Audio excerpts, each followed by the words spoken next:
Bhagavad Gita 11th chapter విశ్వరూప దర్శనయోగంలో 32 శ్లోక. అర్జునుడు ఇప్పుడు దాకా ఏదైతే విశ్వరూపాన్ని చూసాడో, ఏం చూస్తున్నాడో చెప్పాడు, తనకి ఏం అనిపిస్తుందో చెప్పాడు, ఎంత భయానికి లోనయ్యాడో చెప్పి చివరిగా అన్నీ చెప్పిన తర్వాత, అన్నీ వర్ణించిన తర్వాత, నీ నిజస్వరూపం ఏంటో నాకు అర్థం కావట్లేదు కృష్ణ, అసలు నువ్వెవరు, నాకు ఇంకా ఇంకా భయం పెరిగిపోతుంది, నువ్వెవరో నాకు చెప్పవా అని అడిగాడు. దానికి సమాధానంగా ఇక్కడి నుంచి మళ్ళీ ఆ శ్రీకృష్ణుడు అర్జునుడికి అర్థమయ్యేలా మళ్ళీ చెప్తున్నాడు. శ్రీ భగవాన్ ఉవాచ కాలోస్మి లోకక్షయకృత్ ప్రవృద్ధో లోకాన్ సమాహర్తుమిహ ప్రవృత్తః ఋతేపి త్వాం న భవిష్యతి సర్వే ఏవ స్థితాః ప్రత్యనికేషు యోధాః. కృష్ణుడు ఇలా చెప్తున్నాడు. కాలోస్మి, కాలము అంటాం కదా, కాలం ఎవరి ఆధీనంలో లేదు, కానీ ఉన్నది ఎవరి ఆధీనంలో? పరమాత్మ ఆధీనంలో. అందుకే కాలోస్మి అంటే కాలము నేనే. ఎవరన్నా కొంచెం కొంచెం మన జీవితంలో జరిగే వాటి బట్టి రావటం వెళ్ళిపోతాం అన్నది జరుగుతూ ఉంటుంది. వాళ్ళు మరణం పొందిన వెంటనే కాలం చెందారు అంటే వాళ్ళ సమయం అయిపోయింది అని. ఇక్కడ కాలోస్మి అంటే ఆ కాలాన్ని నేనే. మనం పరమాత్మని చెప్పేటప్పుడు ఎలా చెప్తాం? కాలాతీతుడు, గుణాతీతుడు, సర్వాతీతుడు అంటాం. ఇక్కడ కాలానికి అతీతుడు అంటే ఈ కాలం యొక్క ఆధీనంలో అందరూ ఉన్నాం. మనం ఒక సమయానికి వస్తున్నాం, ఆ సమయం తర్వాత వెళ్ళిపోతున్నాం. అలాగే మనకి బాధ అయినా దుఃఖమైన ఆ కాలానికే, ఆ సమయానికే ఉంటుంది. కాలానుగుణంగా అన్నీ మారిపోతాయి. మనం మారిపోతూ ఉన్నాం, మన చుట్టూ ఉన్నాయి మారిపోతున్నాయి, అన్నీ మారిపోతున్నాయి. కానీ ఇవేవే మన ఆధీనంలో లేవు. కానీ అవన్నీ ఉన్నది ఎవరి ఆధీనంలో? పరమాత్మ ఆధీనంలో. అందుకే కాలము నేను. కాలోస్మి లోకక్షయకృత్. లోకక్షయకృత్. లోకం అంటే సర్వలోకాలు, క్షయ అంటే ఏంటి? క్షీణించుకుపోవటం, నశించుకుపోవటం.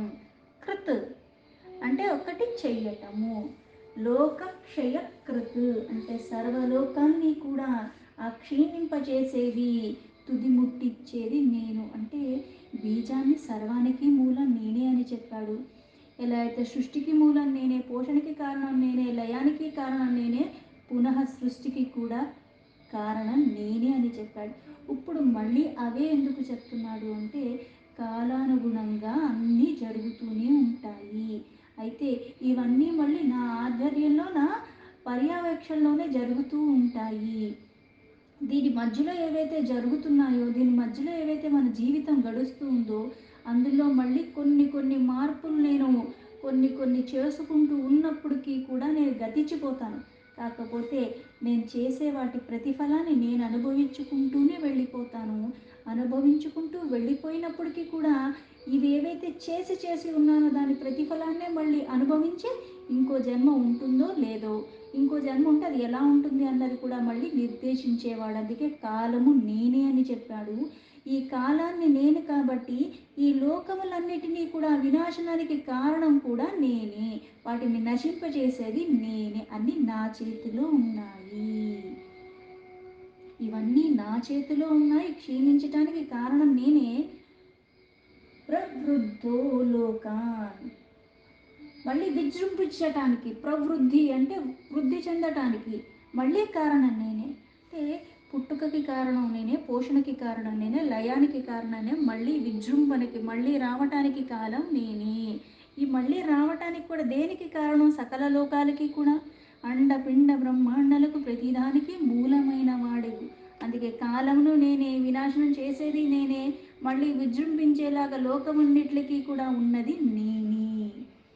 సమాహర్తుమిహ ప్రవృత్తః.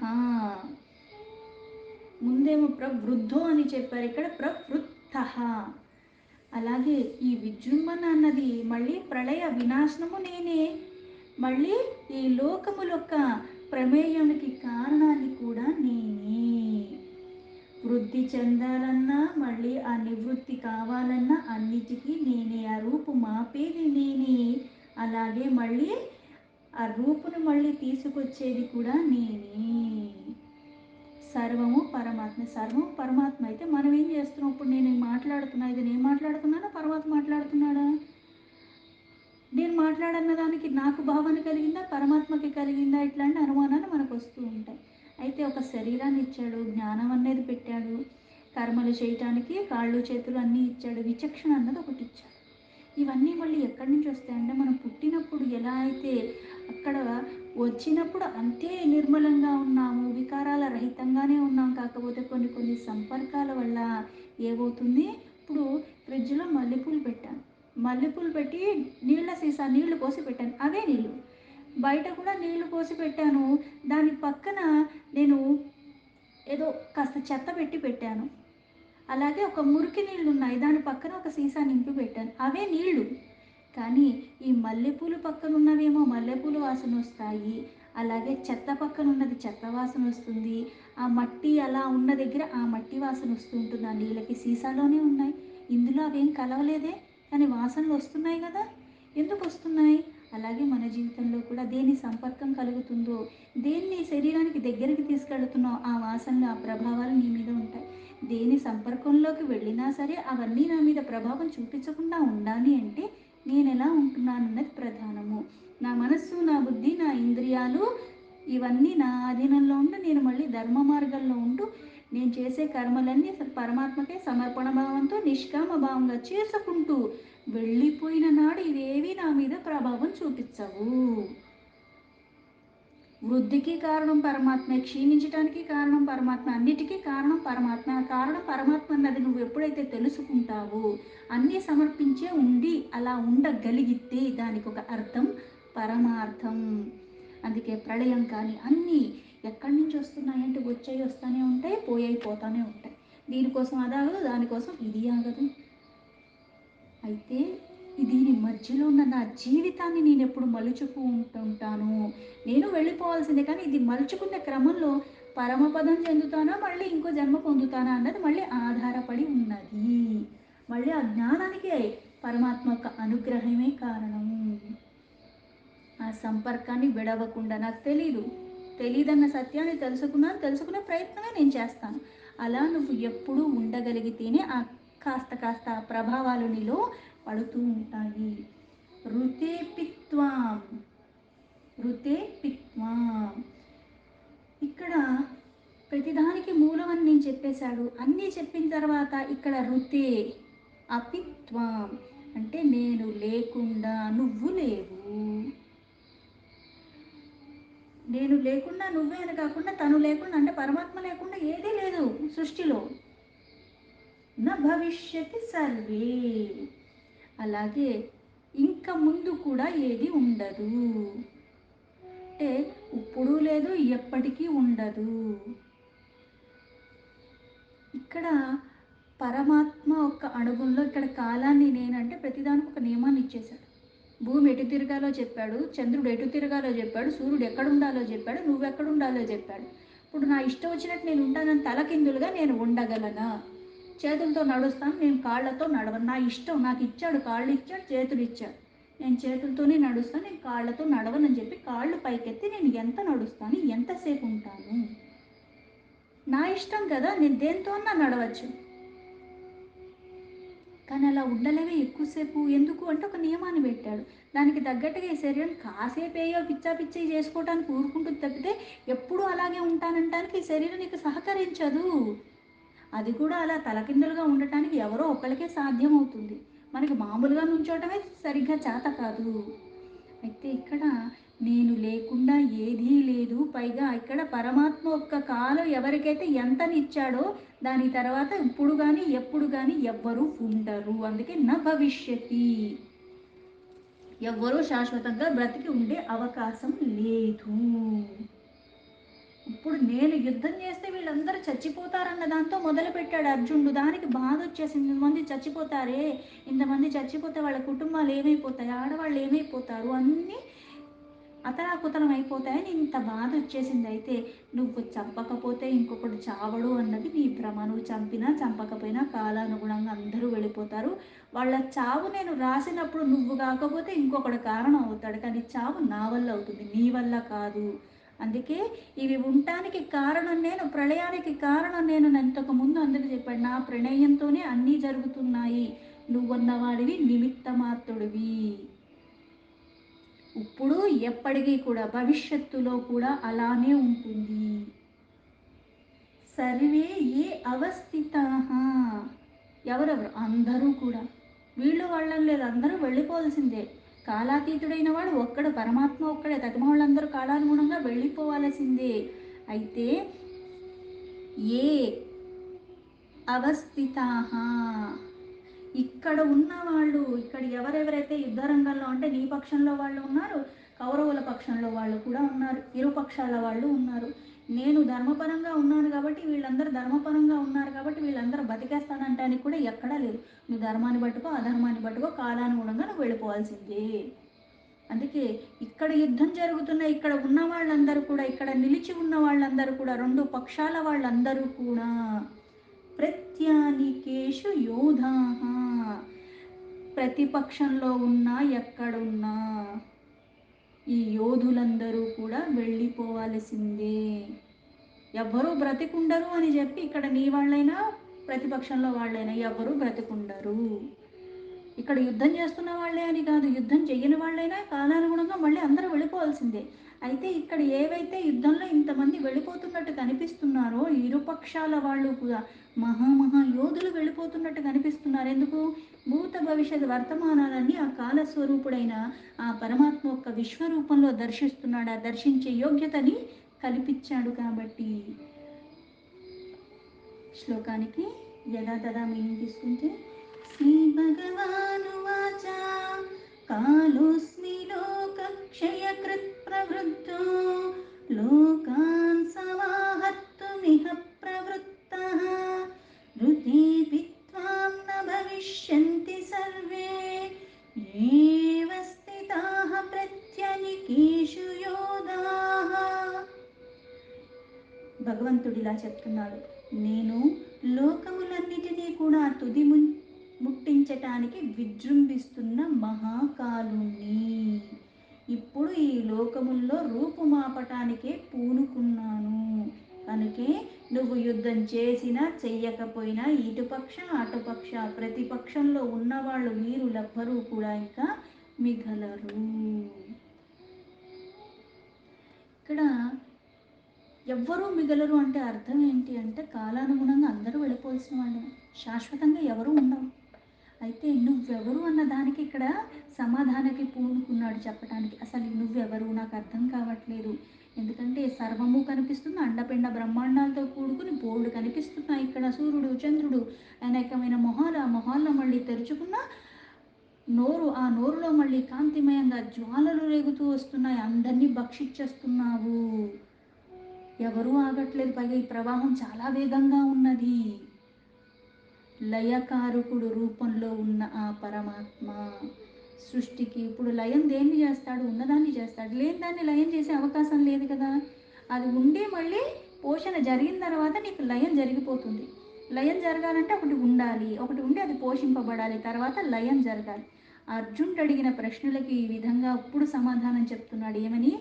కాలస్వరూపుణ్ణి అని ముందు కూడా చెప్పాడు, అన్నీ నా అధీనంలో ఉంటాయి అని. అయితే లయం చేసే కాలం ఒక ధర్మము, ప్రతిదానికి ఒక ధర్మం ఉంది. అలాగే కాలానికి ఉన్న ధర్మం ఏంటి? కాలానుగుణంగా సమయం అవ్వగానే అది లయం చేసేస్తూ ఉండేది. ఆ ధర్మాన్ని చేసేదెవరు? నేను చేస్తున్నాను. అందుకే దాన్ని కాలధర్మము అంటారు. అన్ని మార్పులు చేర్పులు జరుగుతూనే ఉంటాయి, ఎప్పుడూ ఒకలాగా ఉండదు. పుట్టినప్పటి నుంచి మృత్యు అన్నది ఉంది, నేను మార్చుకోలేను. మనం చాలామంది చూస్తాను, నేను ఇన్ని జాగ్రత్తలు తీసుకుంటానండి అందుకు నా ఆయుష్ బాగుందండి, నేను ఇంకా పుష్టిగా ఉన్నానండి అని. ఏ రోగం లేనోడు కూడా చచ్చిపోతాడు. ఎందుకు చచ్చిపోయాడంటే చెప్పడానికి నీకు ఏదో కారణంలాగా సమయానికి కనిపిస్తూ ఉంటుంది, కానీ అది ఎవరి చేతుల్లోనూ లేదు. కర్మానుసారంగా కాలంలో వచ్చిన వాళ్ళందరూ కూడా వెళ్ళిపోవాల్సింది. ఇప్పుడు పుట్టారంటే అందరూ 80 ఏళ్ళు కొన్ని 100 ఏళ్ళు అనుకున్న అందరూ 100 ఏళ్ళు ఇలా అవగానే అప్పుడు పోతున్నారా? లేదే. 20కి పోతున్నాం, 30కి పోతున్నాం, 40కి పోతున్నాం, కొంతమంది 10 చిన్నపిల్లలు పోతూ ఉన్నారు. పైగా అందరూ రోగం బారిన వచ్చిపోతున్నారా అంటే లేదే. కానీ ఆ కాలం చెందే సమయంలో ఏదో ఒకటి కారణం అన్నది మనకు కనిపిస్తూ ఉంటుంది. అయితే జీవుడు పుట్టినప్పుడే మృత్యు నిర్ణయింపబడి ఉన్నది. దాన్ని ఎవరూ మార్చుకోలేదు. ఆ కాలం తీరగానే కాలధర్మాన్ని అనుసరించి అందరూ వెళ్ళిపోతూనే ఉంటాము. ఇదంతా ఉన్నది తన ఆధీనంలో. అందుకని అది నేను. అందుకే ఇక్కడ ద్రోణుడు కానీ, ఇక్కడ ఉన్న వాళ్ళందరూ భీష్ముడు కానీ వీళ్ళందరూ వెళ్ళిపోతున్నారు. అందరూ కాలాతీతులు కాదు కదా, పరమాత్మ ఒక్కడే కాలాతీతుడు. అందుకే నేను యుద్ధం చేస్తేనే మరణిస్తానన్న అపోహలో ఉండకు నువ్వు. కాలాన్ని నడిపించేవాణ్ణి నేను. నేను తీసేయాలనుకుంటే దాన్ని ఎవరూ ఆపలేరు. కారణం నువ్వు కాదు, అక్కడ నేను తీసేయాలనుకున్నాను.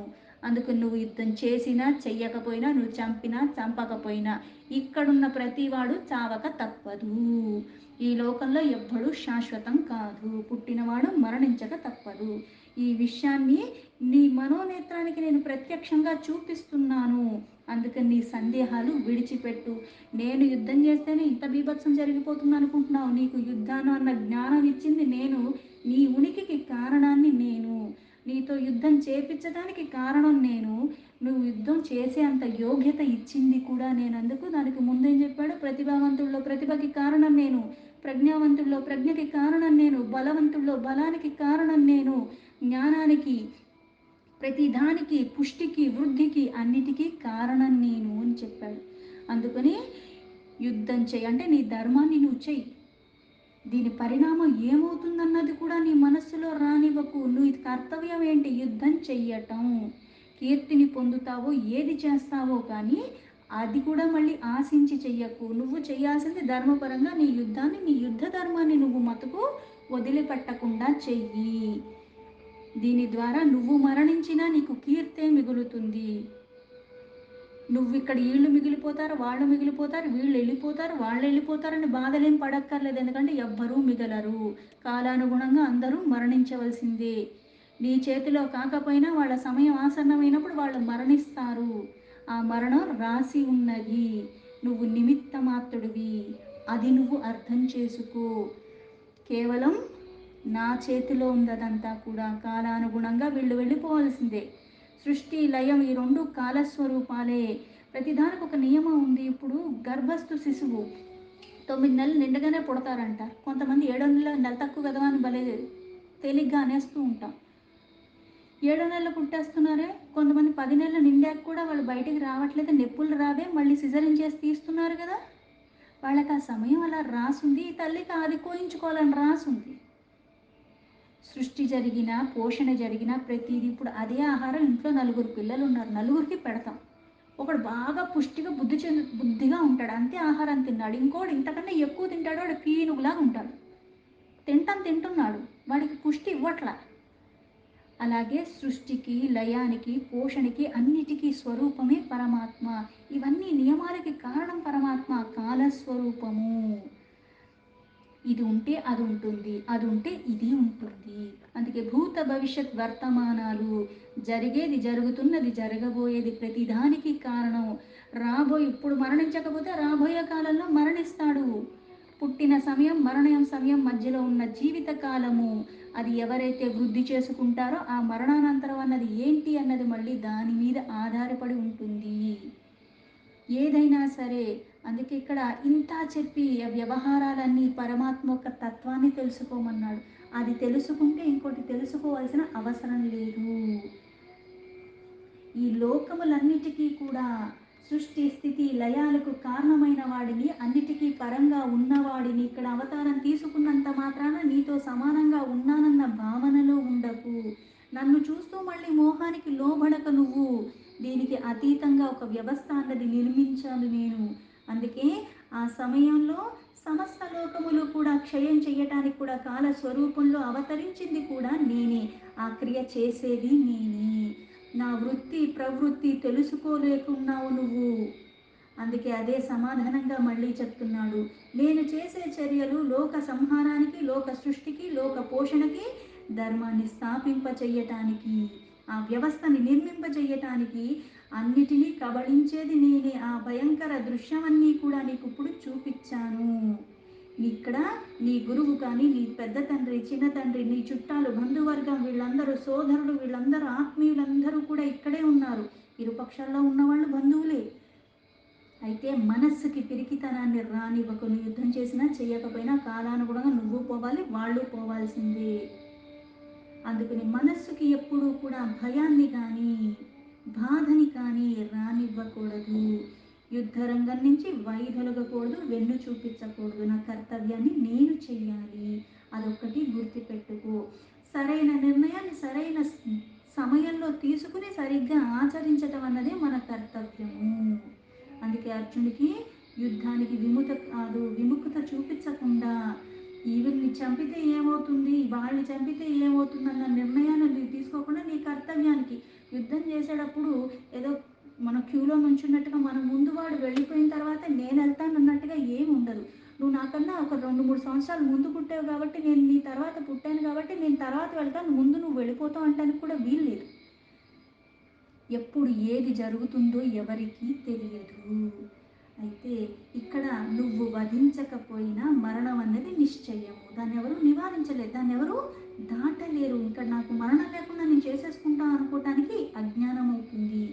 పరమాత్మ ఎలా అయితే సృష్టికి మూలమో పరమాత్మే సంహారానికి మూలము. ఈ మధ్యలో నేను గడిపే జీవితానికి కూడా పరమాత్మ మూలం. అయితే నేను ఎక్కడ నాకున్న వికారాన్ని నేను తొలగించుకుంటూ పరమాత్మ తత్వాన్ని అర్థం చేసుకుంటూ ఉన్నా. ఇప్పుడు నాకు 60 ఏళ్ళకి నేను పోతాను అనుకుందాం, 40 ఏళ్ళు నాకు తెలియకుండా బతికేశాను. పరమాత్మ ఉన్నాడన్న నమ్మకం ఉంది, కానీ ఆ పరమాత్మ తత్వం ఏంటి, ఇదేంటి, చరాచర జీవరాశులు ఏంటి, ఈ సృష్టి ఏంటి, ఇవన్నీ నాకు అర్థం కాలేదు.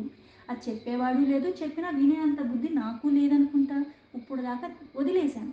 ఇప్పుడు తెలుసుకునే ప్రయత్నమే నేను మొదలుపెట్టినంత మాత్రం నాకు రేపటికి తెలిసిపోతుందా? ఇప్పుడు తెలిసిపోయింది అనడానికి వీలుంటుందా?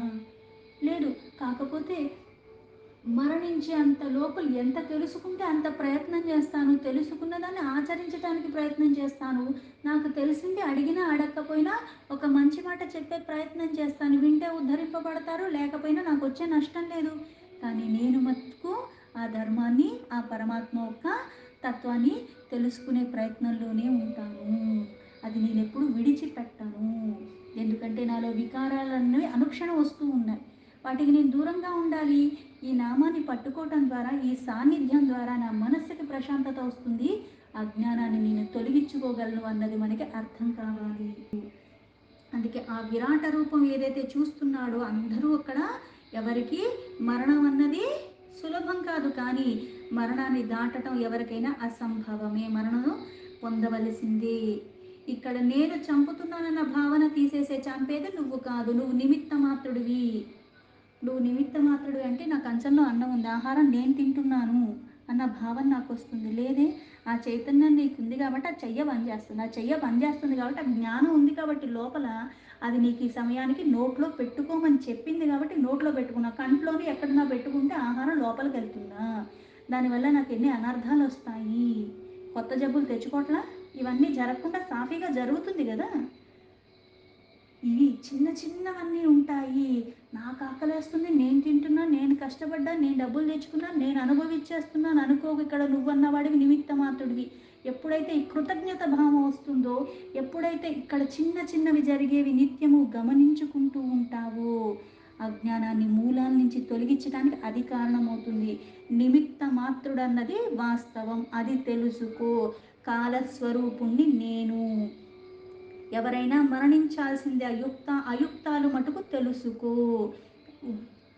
నువ్వు ఉత్సాహంతో యుద్ధం చేయటానికి పూనుకో. అంతేకాదు మృతినట్ల ఇక్కడ ఉన్న వాళ్ళందరూ కూడా మరణించినట్టే భావించు. నువ్వెవరిని బ్రతికించట్లేదు, నువ్వెవరిని చంపట్లేదు, రెండూ నీ చేతుల్లో లేవు. ఎందుకు మరణిస్తారు అంటే కాలానుగుణంగా అందరూ కాలం యొక్క ఆధీనంలో ఉన్నారు. అందుకు నువ్వు చంపినా చంపకపోయినా మరణిస్తారు. నీ పక్షమైన కాదు, 2 పక్షాల వాళ్ళు మరణిస్తారు. పుట్టిన ప్రతి జీవికి మరణం ఉన్నది. వారిని చంపటంలో నీ శ్రమ ఏమీ లేదు, నువ్వు అసలు అవసరం కూడా లేదు. అదే పరమ సత్యం. దాన్ని నువ్వు అర్థం చేసుకో. ఏదైతే అర్జునుడు అడిగాడో ప్రశ్నలు, అంటే అక్కడ జరిగేవన్నీ కనిపిస్తున్నాయి, ఆ కనిపించటంలో కూడా ఇంతమంది అంత వేగంగా వెళ్ళిపోతున్నారు. అందుకు నాకు అది అర్థం కావట్లేదు. నువ్వు ఎవరు, అసలు నువ్వెవరు, నేను చూస్తున్న కృష్ణుడివేనా అని అడిగాడు. అందుకే ఇక్కడ భగవంతుడే ప్రపంచాలకి మూలము. ఆ ప్రపంచానికి మూలం అంటే పుట్టుకకి, పోషణకి, లయానికి ఈ మూడు నేనే. కాలాతీతుడైన నేను ఈ కాలం అన్న ఆధీనంలో అందరూ ఉండటానికి కారణమే జీవప్రాణి సముదాయం ఏదైతే ఉందో ప్రతిదానికి ఒక జీవిత కాలం లెక్క ఉన్నది. ఆ లెక్క నియంత్రిస్తున్నది నేను. అది నిర్ణయించేవాడిని నేను. అంతమయ్యే సమయంలో అది అంతం అవ్వాల్సిందే. ఎంత గొప్పవారైనా సరే, ఏ ఇంట్లో ఉన్నా, ఎక్కడున్నా, ఏ సమయమైనా సరే, ఇక్కడుంటే మరణం లేదంటానికి వీలు లేదు. అది అసలైన పరమసత్యం. దీంతో భగవద్గీత 11వ చాప్టర్ విశ్వరూప దర్శన యోగంలో 32 శ్లోక సంపూర్ణం.